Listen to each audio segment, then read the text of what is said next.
సారే లిరిక్స్ రాశారు అని. ఆ పేర్లు, అమ్మవారి పేర్లు, 101 అమ్మవార్ల పేర్లు అవన్నీ నేను అమ్మవారి భక్తురాలండి, చాలా నమ్ముతాను. చాలా చాలా బ్లెస్డ్గా ఫీల్ అయ్యాను ఫస్ట్ నాకు ఇలాంటి పాటలు వస్తున్నందుకు. ఈ లిరిక్స్ వినగానే, ఈ పాట వినగానే రిపీటెడ్గా విన్నాను, కార్లో ప్లే చేసి వినగానే నేను ఫిక్స్ అయిపోయాను, రైట్ నేను చేస్తాను, ఈ పాట చేసేద్దాము.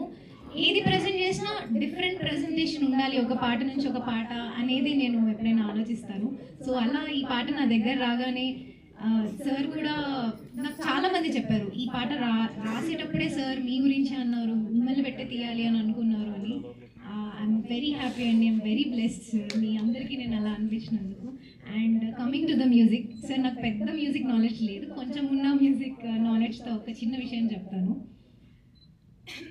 ఇది లిరిక్స్ చాలా డిఫరెంట్గా ఉన్నాయండి. అంటే 101 అమ్మవాళ్ళ పేర్లు, అంటే ఇలా ఒక పాటకి మ్యూజిక్ చేయడం అంటే నాకున్న మ్యూజిక్ నాలెడ్జ్ వరకు అయితే చాలా కష్టం.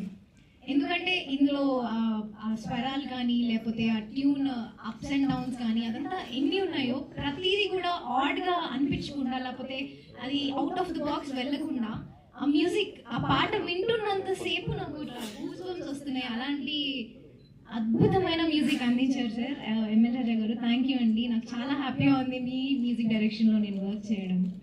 And thank you sir Srinivas sir, me words చాలా బూస్టప్ చేశాయి, చాలా కాన్ఫిడెన్స్ ఇచ్చాయి. అండ్ వెంకట్ గారు థ్యాంక్ యూ అండి, థ్యాంక్ యూ సో మచ్.